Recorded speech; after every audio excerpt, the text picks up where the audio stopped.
Hello friends, आज हम JET 24 के सिलेबस के रीतिकाल की चर्चा करेंगे।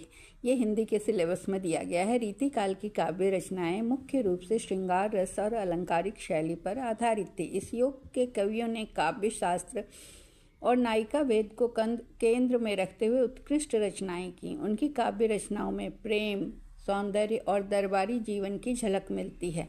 यहाँ पर कुछ प्रमुख कवियों की रचनाओं को हमने लिया है। पहला है बिहारी लाल, जिन्हें बिहारी भी कहा जाता था। इनकी रचना है बिहारी सतसई।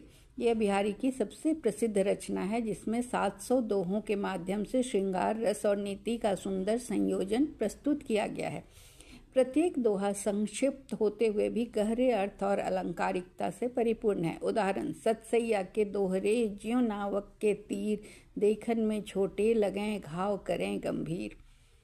दूसरे हैं केशवदास। इनकी रचना है रसिक प्रिया और कवि प्रिया। रसिक प्रिया में केशवदास ने नायक नायिका भेद का विस्तृत वर्णन किया है। इसमें श्रृंगार रस के विभिन्न पक्षों का गहराई से चित्रण किया है।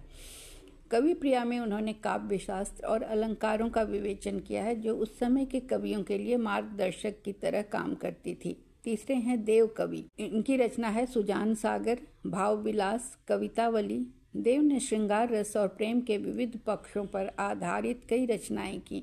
उनकी शैली में कोमलता और गहन भावनात्मकता का समावेश मिलता है। उदाहरण, किस विधि मिलो बनीता, बिनु संगति मृगनयनी, मानो परों सोहों, अब मनो कहो हो। भूषण। इनकी रचना है शिवा बावनी और छत्रसाल दशक। भूषण वीर रस के कवि थे, लेकिन उनके काव्य में श्रृंगार और वीर रस का अद्भुत मिश्रण मिलता है। उन्होंने छत्रपति शिवाजी और बुंदेलखंड के महाराजा छत्रसाल की वीरता का वर्णन किया है।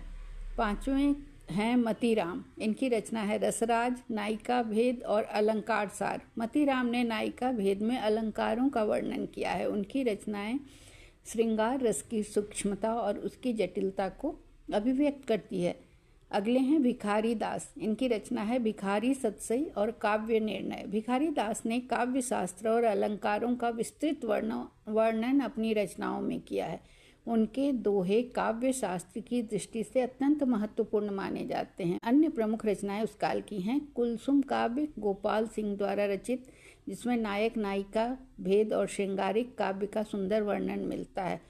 छंदों की रचनाएं। इस युग में छंदों का भी व्यापक उपयोग हुआ, जिसमें नायिका और प्रकृति का सुंदर चित्रण किया गया। रीतिकाल की काव्य रचनाएं भारतीय दरबारी जीवन, प्रेम और काव्य शास्त्र के बारीकियों को समझने में अत्यंत सहायक है।